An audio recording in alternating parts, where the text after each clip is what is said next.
You're listening to the We Love Equity Real Estate Show, a podcast that discusses the intricacies of real estate investing with your host, Marcus E. Maloney. Marcus is a real estate investor best known for being the equity king. He's been awarded that moniker because he and his team find amazing real estate deals. He will be talking with investors who have done some transformational things in the real estate industry. They'll discuss their process, their strategies, and how their investments transform their lives and the communities they invest in. We welcome you to the We Love Equity Real Estate Show. Let's be honest, follow-up's not exciting. It's not sexy. It's not like, boom, I call physiologically when we win, right? We get the dopamine hit that feels like it's just awesome. And it's just so much more exciting to go in, close the deal, win than it is to like call. But I read something a while ago that said that the athletes that make it to the Olympics are the ones that know how to master the mundane. They can still do the things that are a little bit more boring, that makes it good. I mean, just think about a football team, right? How many hours of practice do they spend on blocking and tackling just so that they can get that 1 hour of showtime on Sunday afternoons, right? And so that's that same thing. It's like, how much time do we need to spend following up? It's like practicing your blocking and tackling. It's not as fun, but then you get the showtime where they sign and then you get the check and bam, it hits. The We Love Equity Show is brought to you by REI, widely recognized as an outstanding resource for real estate investors with exceptional education, networking, and support, along with profit-enhancing benefits and all aspects of real estate investing. Visit REI at www.asrea.org. That's visit REI at www.azreia.org. Hello, We Love Equity family. How are you guys doing today? I know today is an amazing day. And if you're listening and you're in an airplane and you're 30,000 feet up, kick your feet back, take your pen, pencil, or your iPad, take some notes, because we're going to go into some great stuff today. Today we have Chris Craddock, or I should say Dr. Craddock, who hails from the DC metro area. He started out as an associate pastor working with youth in the inner city DC metro area, but he needed to put some food on the table for his family because ministry sometimes doesn't always pay the bills. So that's how we got into the real estate space. So Chris owns 9 businesses. He's profitable, has a profitable real estate team. He's a licensed agent. He's working multiple markets. So Chris, man, I want to welcome you to the show. How are you doing today? Brother, I am doing awesome. I am so excited to be here with you. One just quick thing. So I live in Virginia, but we're in the DC area. So my ministry technically wasn't inner city, although we did do a lot of stuff in DC in the inner city. And man, I love inner city ministry. I think it's some of the best stuff ever. And it gets into why you're doing what you're doing, why I do what I do, is because we love to help people and we love to show people a faster way. And that's exactly what happened with me. As a teenager who's kind of a messed up kid, I had somebody come in and kind of show me the way a little bit better and just like live with me and help me get better faster. And, I love doing that for other people, both in life and in business. And so I could tell just by listening to you in our short conversation, I think we've got that same heart there to just help people. So, man, I'm excited to spend some time with you today, my friend. Absolutely, Chris. So tell me, man, you said you got started out in ministry. So tell me give me a little bit about that ministry background. Why did you go into ministry? And I know, like we always say, it's to help people, but there's normally that one specific incident or event that says, this is what I want to do. What was that for you? Bro, I've always been an entrepreneur at heart, right? So like I was selling bad things when I was a little kid. Like from the time I was young, I just got into junk. And when I just had an older guy come and just spend time with me, kind of teach me what it was to be a man, teach me what it was to kind of grow up and do the right things, man, my life, I promise you, I'd be either dead or in jail right now because I'm an all-in kind of guy, and I was going all in for the wrong things, selling things I shouldn't be selling, like doing things I shouldn't be doing. Yep. And when somebody just taught me that, and I just saw it. I couldn't help but tell everybody else about it. I'm a salesperson at heart. And I was like, man, what I sell is something that I love. Like when I love something, like literally if there's a restaurant in the area, I just can't help tell everybody that I love that restaurant if I love it. And so that's kind of what happened. And I love being able to spend time and do for other teenagers what my Young Life leader did for me. And then, just continue to do that and grow that out. But again, like you said, living in the DC area on $20,000 a year wasn't working. So I had to supplement that, started flipping some houses and, grew large teams. And through flipping houses, I ended up— real quick, Chris, before we get into the flipping houses, man, because I do want to touch on the ministry aspect of it, because we do have similar backgrounds when it comes to it. Because I know, I worked very similar to you. I sold things that I shouldn't have sold when I was younger, because I was a natural born salesman. And because of that, it intrigued me to go out and try and find ways to make money. And naturally, when you're 15, 16, 17, and even younger, naturally the streets may call you to sell things that you don't supposed to sell, illegally. So when you made that transition, man, because you said you work with kids and things like that, similar to me, I ran an after school program. We was doing Youth for Christ, everything like that. What was your message to those kids? And this is outside of real estate, guys. I know this is a real estate show, but we always like to touch the backstory of our guest as well. And I think it's very important, because you're coming from that ministry background. How did you reach those kids, man, to really kind of pull them in and draw them into you? Well, bro, so this is what's so interesting is I think the universe was created a certain way, and you're just going to be like the people you spend time with. And so my message was always, you're called to something bigger than this. You're called to something better than this. And it was always, come and spend time with us and just see, we're not perfect. We're way, way, way, way not perfect. Yep. But the way we're living is better. If you can be who you were created to be, it's just better.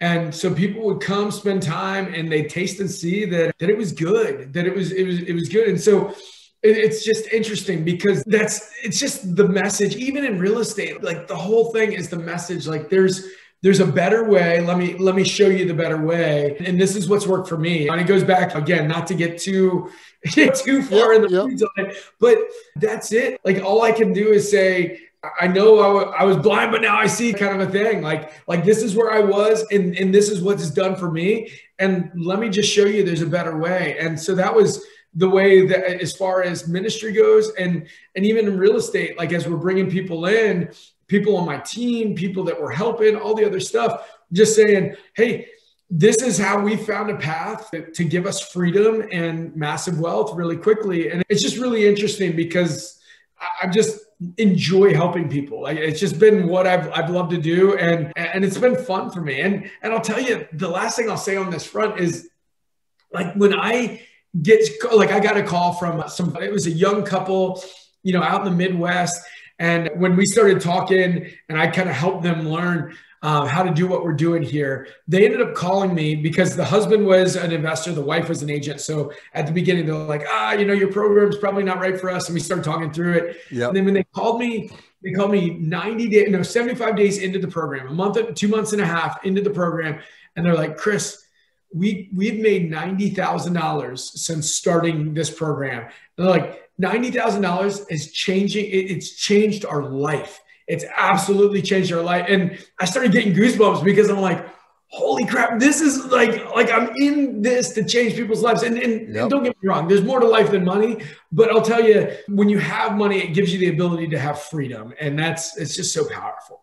So let me ask you this, Chris. So how did you make that transition from ministry, or I would say you're still doing ministry, from ministry to real estate? How did you get into real estate? Yeah. So in 2003, when my wife got pregnant, I went and flipped a bunch of houses. And honestly, it was before Google. So I just went to the local library and just checked out every book on investing they had, read Rich Dad, Poor Dad. And I'm like, okay, real estate's where I want to be. and then just checked out these other books on investing. And I always say imperfect action trumps perfect inaction, right? So just go do something, like just start. And so it creates emotion kind of idea. And so I just started knocking on doors of people that were going to auction, people that were in distress. And somehow in 4 months, I made 12 times what I made in a year on industry staff.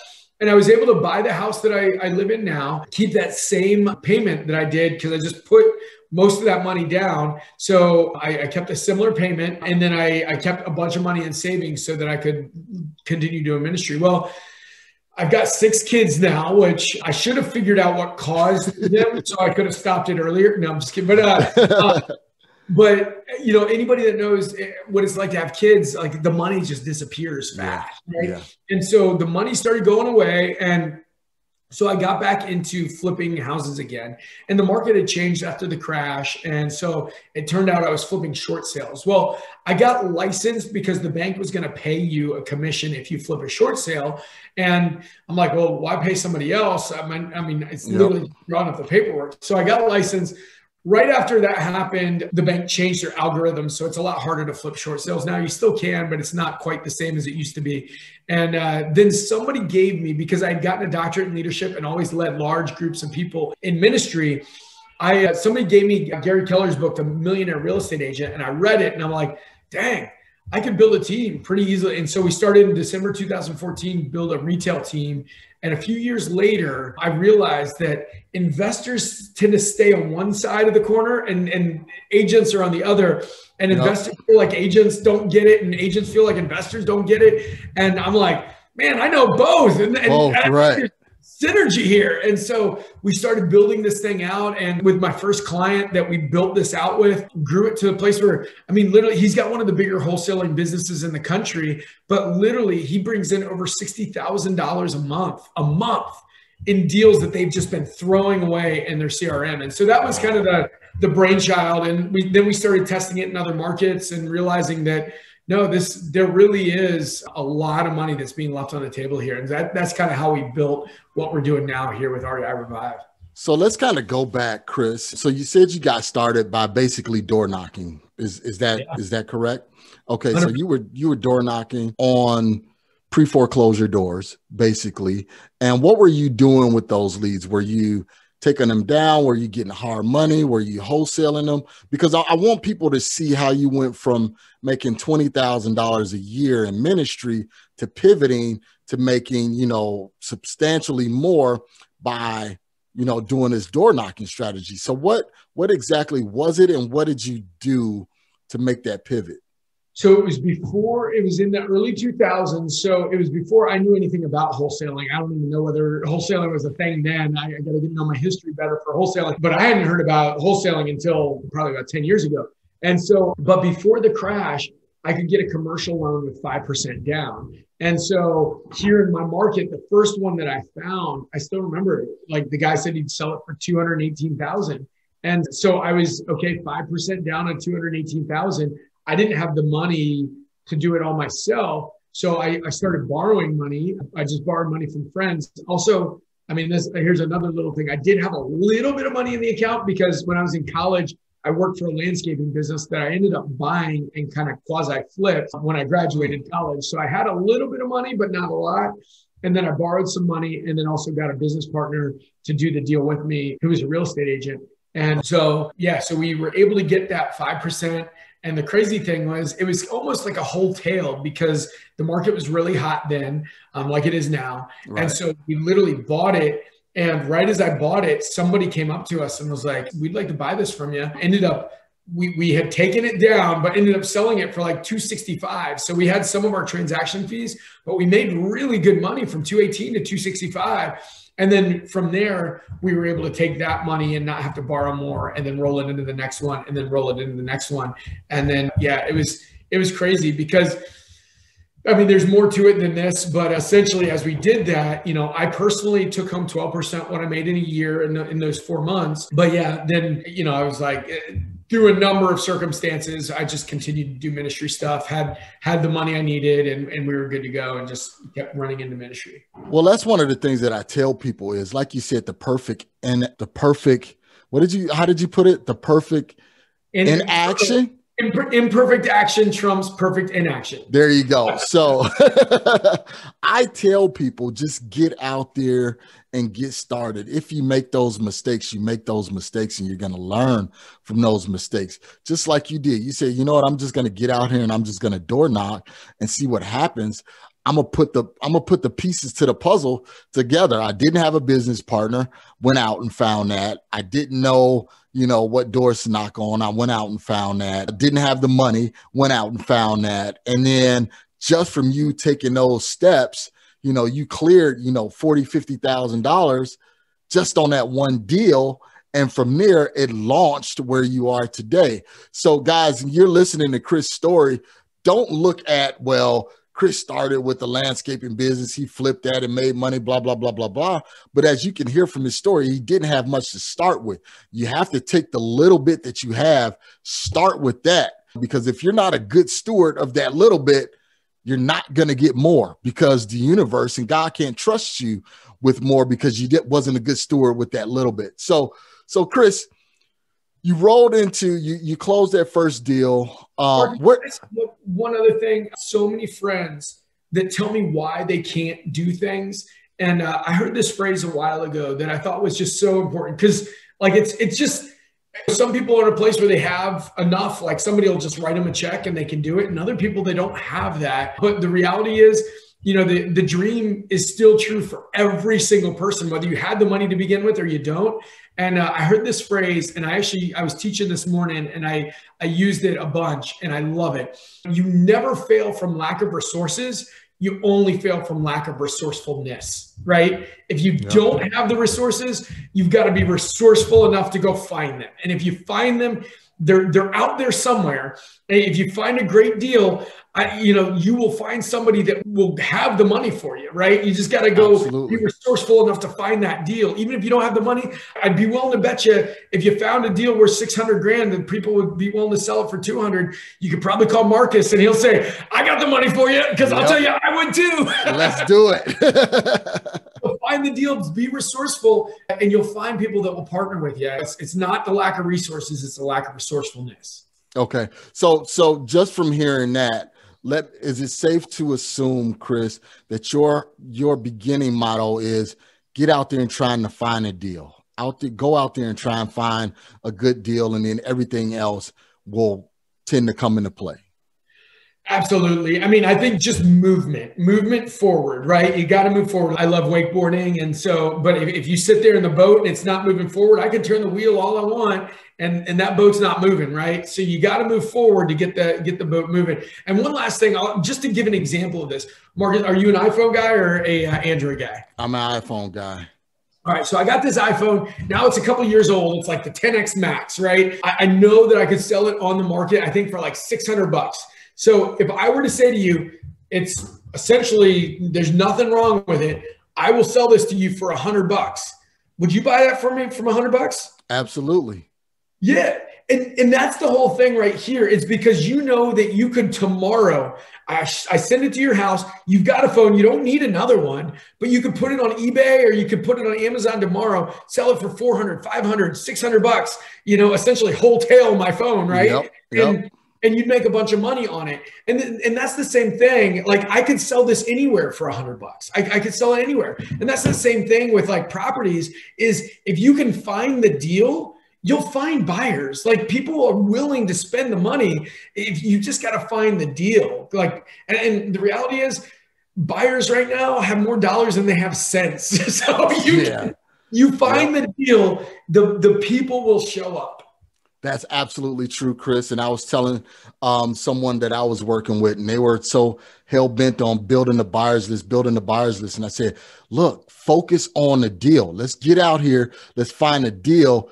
You'll find buyers anywhere. Hell, you're talking to someone right now on the phone. I don't care where it's at. If it's a decent deal, it could be in Alabama. I will buy it because I know I'll then be able to flip it off to someone or do a contract and put it on the market, So it's seeing that opportunity, guys. That's what Chris is saying, is being able to see those opportunities and then figuring out, once I acknowledge and see that this is an opportunity, how can I close on this opportunity? And you may have to bring people to the table, or you have to bring other resources to the table. And that's what Chris was saying, was being resourceful. That's how you make that happen.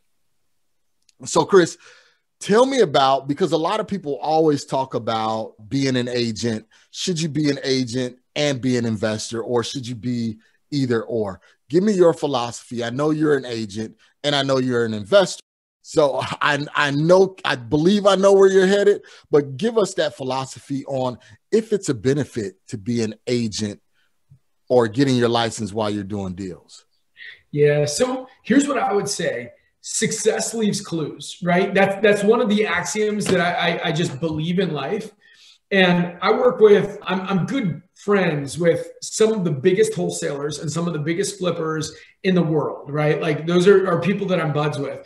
And there's only like one or two out of the massive groups of these guys that are just crushing it, that are either not agents themselves or don't have an in-house brokerage that where somebody on their team is a licensed agent. And so if success leaves clues, we have to ask ourselves, why do the big boys, why do the ones that are doing massive business all believe this to be true? And then frankly, we don't really even need to ask ourselves why. I think that's a good follow-up question. But one of the things that I've learned in life that served me well is to imitate and then innovate, right? So if all the people that I look up to, and all the people that I say, man, I wish I could get my business to where their business is, are doing something, I should say, I probably should look at doing it, and then I can innovate. Then I can change later, right? Because success leaves clues. So that's one. Number two is, if you have even a moderately successful real estate investing business, you are going to be known as the real estate guy or the real estate girl to your friend group, right? So then everybody's going to come to you, ask you real estate questions. Even if they don't want to sell at 65 cents on the dollar, then they're going to say, hey, I want to buy a house, or I want to sell a house. Wow. You are able to, if you're not going to do it yourself, you're able to give it to somebody else you trust and receive a referral fee, 25% of that deal. You're making thousands of dollars just to set them up with somebody else who you trust. And somebody's going to get paid for that anyway. That's the whole part of it, is like, somebody is going to get paid. Why not you? And then the last piece is, through being in the real estate world, you know, you can receive referral fees. So it's just an easier process you're already generating leads, and you might as well get paid on those. So Marcus, the thing I talk about for REI Revive is, maybe you work your butt off, spend so much time, energy, and money to find 20 people that are willing to sell their house, right? Well, 19 of them, one of them is going to sell it at a discount of the 20. Mm-hmm. What about the other 19? An investor is going to pay more than you're willing to pay for it. A real estate agent is going to get paid for it. And you know how much all of you guys that are spending your time, energy, and money are making on that? Zero. So when you get licensed, you can set it up. And it's not the only way to get paid from this, but it's the easiest and cleanest. I mean, obviously you can bring people in-house to work as an in-house agent, like other stuff. But that's that whole idea, is this allows you to get paid for the marketing you're already doing. And so to me, there's so many reasons why to be licensed. Plus, we're already seeing some states are requiring you to be licensed for wholesaling. And I think it's gonna start spreading further across the country. So you might as well get ahead of it. And you can make money by being licensed and being a resource to people. You might as well, because somebody's already going to make money on it anyway. Why not you? There you go. And that's one of the things that I tell people. I say, you know, being a wholesaler or being a fix and flipper, there's plenty of times deals you say, hey, they just don't fit my buy box. What am I going to do with it? And you can refer those to an agent, or if you're an agent yourself, you can list those and still make money off of it versus throwing it in the trash can. So it's a smart move that I try and tell people, and some people still don't get it. They say, well, I don't want to have to pay my broker a commission and everything like that. And I always tell them, I said, look, you're majoring in the minor. You're looking at the minor things. I said, because I will gladly pay my broker a fee on a deal that I wouldn't do anything with. You know, it's the thing. I don't want to pay my broker a commission. I'd rather get paid zero than get paid 80% of $5,000 or $1,000. I'm like, what? Yep, exactly. And it's that small mentality that people just don't understand, and they lose out on opportunities. So Chris, let me ask you this, man. You're out here, you're doing marketing and you're doing deals and things like that. What do you see as one of the most profitable marketing strategies for you and your company?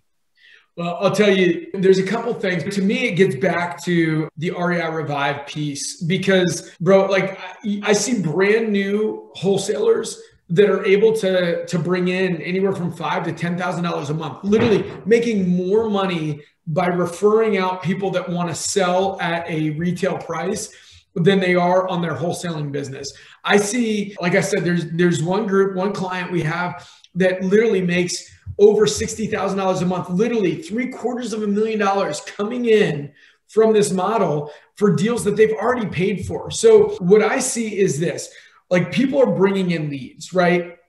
But what happens when all the money you spend on those leads, you can start monetizing that. Like if you paid zero overhead, you had your VAs paid for, you had your direct mail paid for, you had your texting paid for, whatever it is, you had all that paid for so that every time you do a wholesale deal or every time you do a fix and flip deal, you're keeping that as profit. I'll tell you, that to me is the biggest game changer. And I'll tell a quick story. So these lumber mills, they were just not that profitable. And that's where most investors are. Most investors, it's the 80-20 rule, right? Only 20% of the investors are actually making money. Well, the lumber mills, they were not profitable. And what they found was they were just throwing away the sawdust. Well, somebody got this idea to repackage the byproduct, repackage the trash, really. And so they started compressing it together to make particle board. They started using it for fuel. They made candles. They did all of these things with the sawdust, packaged things in sawdust, all these things with sawdust. And they started making more money with what they were throwing away than what they were their main business. And they went from being mildly profitable to massively profitable. And I'll tell you, that's where this whole model just makes so much sense, to go from that mildly profitable model to being able to just get paid on all the people that you're talking to that want to sell. There you go. There you go, guys. So use those dead leads, man. Find something to do with them. Reach out to Chris and his network and see how you can structure those dead leads so you can still make money off of them. So let's take a brief break real quick. Chris, when we come back, man, I want to talk about kind of team building your team, because you have a team with your company and how you do that, how you structure that. So let's take a quick break, hear a word from our sponsors, and we'll be right back. Finding real estate deals can be a challenge, but with Batch Leads, it doesn't have to be. Batch Leads has created a one-stop solution for all your real estate needs, so you can find more sellers, close more deals, and maximize revenue. Batch Leads offers a comprehensive suite of lead-generating tools that cover text messaging, skip tracing, finding comps, and much more. Batch Leads help you simplify, manage, and organize all your data in one place. Batch will help you stack your lists and identify properties that appear on multiple lists and have multiple distress indicators. These sellers are likely to be highly motivated and eager to sell. Get the most powerful and complete lead generation platform in the industry. Locate sellers, buyers, and lenders nationwide in seconds. Go to batchlead.io and use promo code WeLoveEquity. All right, guys, we are back with Chris Craddock, and Chris is a successful real estate investor that's working in multiple markets, DC, Baltimore, Richmond, Virginia area. So right now, we want to talk about building a team, because Chris has a successful team in these markets, and they're cranking out deals and they're getting things done. And I know a lot of us right now are the solopreneur. You're in between. You're an entrepreneur. You're by yourself. You're trying to see, okay, how can I build a team? Am I going to do it through VAs, or am I going to do it through boots on the ground? So I want to hear from Chris. Chris, building a team, what do you think is some of the key aspects or some of the key things that you need in order to build a successful real estate investing team and real estate agent team? Well, the first thing that I'll say is this. If you want to build a team, first thing you've got to do is focus on yourself, because you're not going to attract talent that is that is bigger than where you are. And people are going to outgrow you if you're not focused on yourself. So I love John Maxwell, where he talks about the different levels of leader, right? Mm-hmm. And people are like, if you're a level 1 leader, you're only going to attract level 1 talent, which is low level talent. You know, it's not until you level up to the fact that you're a level 5 leader, meaning you are able to see a world in which people can continue to grow beyond, you know, your glass ceiling, where you can attract people that are better than you. And that's the kind of team that you're looking for. So that's the first thing, is focus. Your business is only going to grow to the extent that you grow, right? Like 100%. Your business will not outgrow you. 1. Number 2, you've got to also be a reader. There's a handful of books out there. One of my favorite ones is Rocket Fuel. And so most of us are looking for people like us. But early on, you've got to realize you need an implementer. You need somebody that can do the nitty gritty stuff, because most of us as entrepreneurs are visionary by nature. So you need somebody that can put stuff in. And I'll give you an example of like what that does for us when we can do what we do well and they do what they do well. So early on, I remember we had to go put a lockbox on a house that was like an hour away in traffic, right?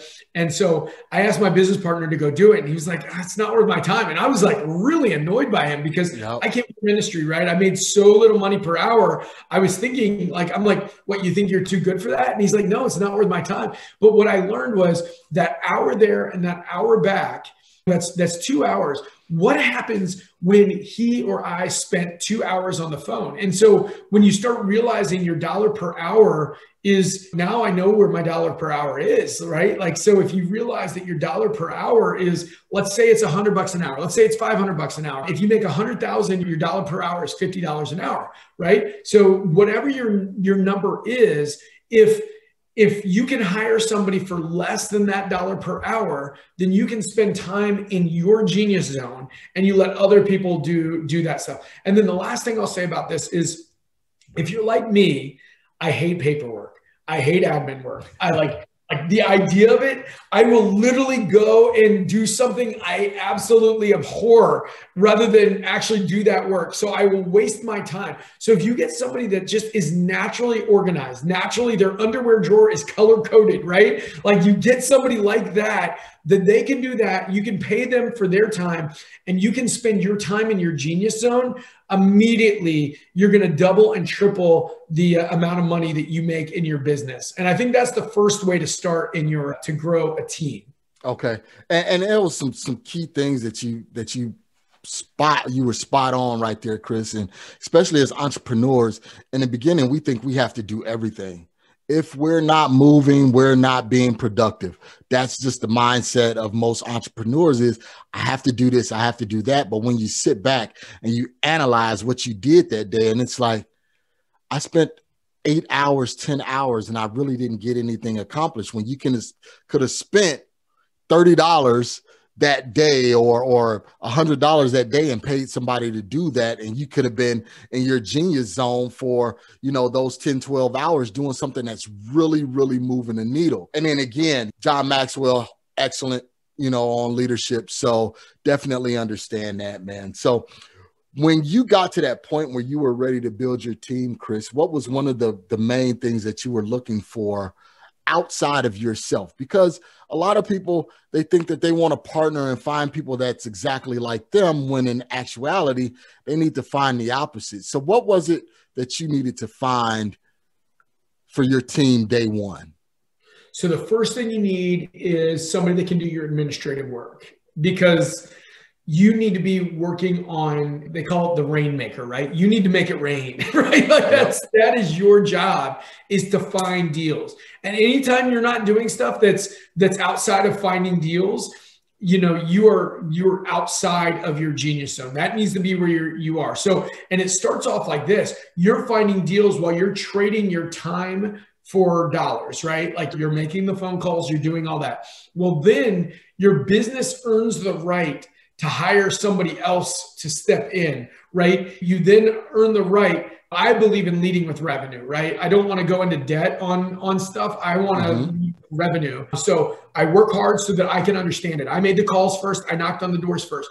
I made some money. Then I used that money. I didn't pocket that money. I used that money and reinvested it in the business. Then you can hire VAs that are calling and texting for you. Then you can hire the people that are doing all of that other stuff for you, so that then your next level is not you calling. Your next level is where you're working on your mind, so that you can say, okay, how can I be more efficient with my marketing? How can I be more efficient with my closing? How can I be more efficient with our sales team, right? And so you go from working hard to set the appointments, then you get somebody else setting the appointments, then you go to be the person that's closing the deals, right? And then when you are closing it at a high level, then you replace yourself again, and then somebody else is closing the deals, and then you're looking to how to build the kingdom, right? You build it bigger and bigger and bigger. So again, it's just the step-by-step process of being good at your piece and then replace yourself, and then be good at what you did and then replace yourself. And that's the level of growth to build a massive team that's bulletproof.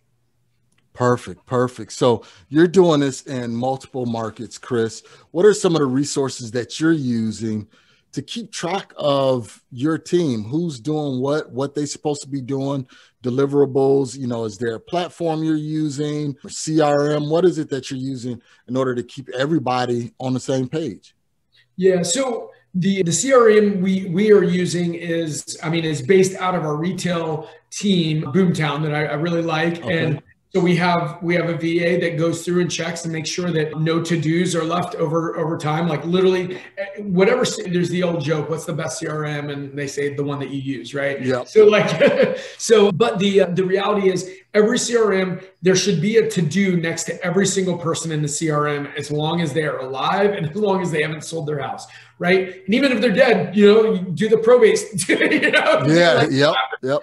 So the bottom line is, so we need to check, make sure that that's done. And then if they're behind, then you need to find out why. And here's the deal. If your team is not following up on stuff, you need to take those leads away and give them to somebody else on your team, or hire somebody else, because the reality is those are going to sell with somebody else. And if that person is not following up on that lead, then give it to somebody else, so that the other person they sell with is somebody on your team. So again, my whole thing is, somebody's going to make money on it. It needs to be you.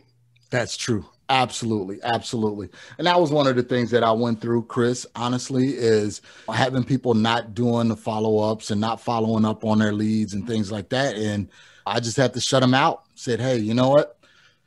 Thank you for the opportunity, but you're just not working out. And we got to pass these leads on to someone else, because at some point they're going to sell that house. And by you not following up, it could be a day that you don't follow up, that someone else from another team does, and you miss out on that opportunity.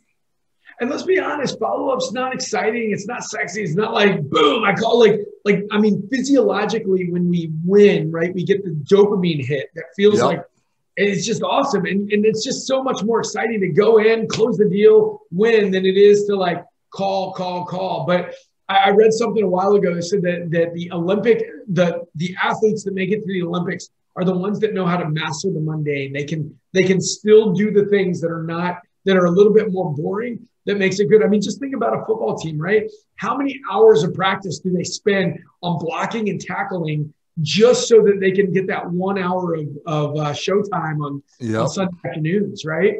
And so that's that same thing. Is like, how much time do we need to spend following up? It's like practicing your blocking and tackling. It's not as fun, but then you get the showtime where they sign, and then you get the check, and bam, it hits. Yep. And then you get to do it all over again, guys. Absolutely.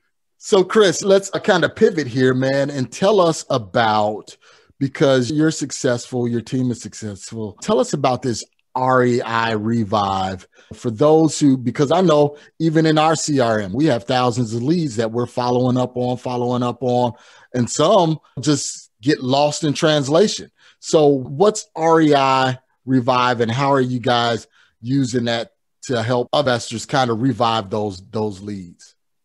Yeah, absolutely. So REI Revive, essentially we monetize your dead leads. We teach you how to do this. So there's a handful of sections for what we teach. The first one is how to relook at your leads, because a lot of times people are afraid that they're going to cannibalize their own leads, right? Somebody comes in and they're like, oh, I don't want to hand this off because what if I get a deal out of it? But the reality is, if you look at it, if you have inbound leads coming from radio, TV, direct mail, any of the inbound leads, we did a study and we found that after 5 days after you make an offer, if you do not have them signed up, you've got less than a 5% chance of closing it up. If you do outbound leads, texts, cold calling, all of that stuff, it's about a 10-day mark. After 10 days, you have less than a 5% chance of closing them up. And so what we realize is that if you can like sort your leads well and then hand off any of the leads in the right way, because if you say, hey, do you want to talk to a realtor? Everybody's brother's uncle's a realtor. They don't want to talk to you. Yep. Right. So you got to hand it off correctly to them so that the agent is set up to succeed. And also that agent needs to know your cash offer as well, so that it's not a bait and switch. They can give the cash offer, but they can also list it and close it up. So then we teach you how to pick the right agent, which is probably the biggest thing, because everybody's got a friend that's an agent. But let's be honest, most agents are not good. Like most are really, really bad. And even the ones that are good, a lot of times they think they know everything. And so they're not willing to be humble enough to say, okay, I'm willing to work with different scripting on these kind of leads so that we can raise our conversion ratio. And then the last part of what we do is we actually train the agent for you. That we have modules and stuff that they go through for their scripting. And then we have a weekly support call where we train the agents how to close the deals, because that's the biggest piece. Is these agents walk in and they open up like a regular old listing presentation. And I'm like the second you open it up and treat it like a listing presentation, just throw the lead away. Just tell them literally, hey, see ya, hunt it, because you're only going to close a small fraction. But yeah, so for this, you should be able to close, if you close a deal a month, you should be able to get paid on 2 additional deals every month. If you close 4 a month, you should be able to get paid on 8 additional. So for every one you do, if you're not getting paid twice more from these deals, then you're just not doing it right. And that's the problem, is most people, they've tried it, didn't work because they weren't doing it right. And they didn't take the time to learn the process. So as a wholesaler, as a fix and flipper that's doing marketing, or I'll just say an investor that's doing marketing, send out the marketing, let's just say direct mail, and you got these inbound leads coming in and they say, no, I can't accept 65 cents on a dollar, 50 cents on a dollar. Then is that person passing it on to a vetted agent that has been trained in the system and their whole goal is to get a listing, or what's that whole goal for that agent? Yeah. You just send them over to the agent partner that you have. They're very careful and you got to follow the script. I'm just telling you got to follow the script. So you send them over to that agent the exact way that we want it sent over. And the agent goes in, and as long as the agent follows their script, you should be able to tell what the pain point is, because we know there's 5 reasons why somebody called an investor, right? And so if they think their house is too messy for an MLS listing, they've got to sell fast. Maybe they're a hoarder. They don't want their neighbors to know. They don't want to pay a commission. Oh man. And there's the 5th one as well, which I'm losing my mind. Oh yeah. They don't want lots of people. They don't want lots of people coming through their house. So if you can answer those 5 things as an agent before they voice them, then you can solve their problem and people are going to sign up with you. But there's a reason that everybody called an investor. They were looking to avoid one of those. So if you can walk in, which this is what we teach, is how to script on those 5 reasons. And so when we do that, they can go in, they sign people up, and then you can get paid a whole heck of a lot more. And so the last thing I'll say is this: if you have an adequate team, for every one you close, you should be able to close 2 on the retail side. But if you have a good team, you should be able to do even better than that.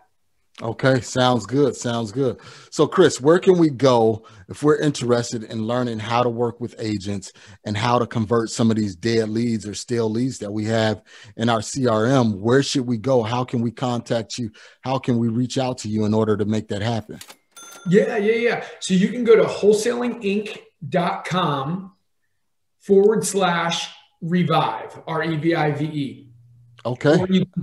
wholesalinginc.com/revive. You can also, so that's the best way to do it. And then we can look at your business and see if there's a good fit for you there. And then you can also go to my website, chriscraddock.com. I've got some resources on there. And then also, if you want to connect at some point, my Instagram @Cradrock, old high school nickname, which is kind of cheesy, CRADD. And I try to respond to all direct messages on there. So if I can ever help you or serve you, people have been so kind to me. I'm happy to help other people. But wholesalinginc.com/revive is the easiest way to get to figure out if this is a good fit for you.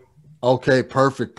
Guys, you know what to do. You know, I'll make sure I have those contacts down in the show notes so you can reach out to Chris and you can reach out to his team and see what you can do with some of those old leads that you got sitting in your CRM. So Chris, right now, sir, we're going to put you on a hot seat, man. We're going to put Chris on a hot seat real quick.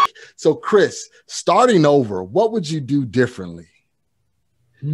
Oh man, starting over, what would I do differently? Pay for and only accept higher level talent in my organization from day one. Okay. All right. So what is one characteristic you believe every high producing real estate investor should have? Be able to create energy when you're down, when you're slow and whatever, you have the tools to create energy and move forward and move the ball forward. You are the energy creator for your organization. Gotcha. Okay. So gotta have high energy, guys. You see, Chris, he's always on level 10. So you gotta have that high energy. So Chris, you referenced a book earlier. You referenced Rocket Fuel, man. That was your book recommendation. And I can piggyback off of that. Part of Rocket Fuel is step 2, which is Traction, which is another good book that piggybacks with that. So do you have any other resources that you would lead people to that's looking to get started as a real estate investor or looking to ramp up and be high energy and a very high producing business professional? Yeah, on my website, I have my millionaire reading list. So you can sign up for free, no issues. And I give a list that all people, if you want to be millionaires, need to read. So Brandon Burchard and High Performance Habits. Actually, one of those high performance habits is high performers create energy. So I think that's a good one. I just finished reading Who Not How. I think that's really, really good. I love the 12-week year. I think that's amazing. It's very similar to Traction. The book Clockwork by the guy that wrote Profit First, Michael, I think is probably one of my favorite business building books. The book, The E-Myth, I also think is if you ever want to build a business instead of just being the one doing the business, learning how to work on a business rather than in it, you got to read The E-Myth. And then there's a number of great books on the sales techniques. I love everything Zig Ziglar and Audible. There's the Ultimate Zig Ziglar library where you get like 20 something hours of Zig on selling. Like I like Grant Cardone and I like some of the other more in your face sales guys. I learn a lot from them, but I really love Zig where he just, his whole technique is you can have everything in one. Innovator right there, Zig Ziglar. So Chris, man, I really appreciate it. So give us those social media sites. Give us the website one more time so people know, because I'm a call to action guy. I want people to not only listen, but then to take what they hear and respond to it. So give us again your website, how we can get in touch with you, Instagram, Facebook, everything like that. One more time for me, man. wholesalinginc.com/revive. We'll look at your business. chriscraddock.com, just my name. You can sign up for the millionaire reading list and it'll just send you the list of all the books that I think you need to read. Instagram @Cradrock, CRADDROCK. I'll try to reply to any direct messages.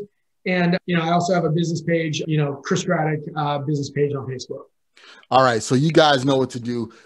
We provide you the information, but you got to take action on the information that you hear. So get out there right now. Chris is available to talk with you. He's available to help you. He gives you his millionaire reading list. Get out there, take some action, do some things. If you want to be successful, you got to do what successful people do. So right now, you know what to do. I'm always telling you to enjoy the journey. So get out there and take action. Chris, thank you so much. One last thing too. I forgot to mention this. I know the average podcast listener listens to 7. So this is the podcast you should listen to. But if I could also be one of your 7, Uncommon Real Estate as well. I'd love to have you listen on that. So absolutely. There you go. So Uncommon Real Estate is Chris's podcast. Go there, listen to him as well. So connect. If you connect with me, if you connect with Chris, make sure you go and add our two podcasts to your listening list. So again, Chris, thank you so much, sir. I really appreciate it. And we will end with a great round of applause, man, for everything that you're doing. Thank you. Thanks for having me, brother. Thank you for listening to today's show.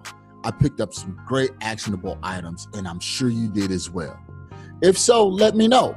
You can always reach me via social media at facebook.com/MRCS Maloney, Twitter at MRCS Maloney, and of course, IG at MRCS Maloney. You can also always reach me via email at mmaloney@equityrei.com.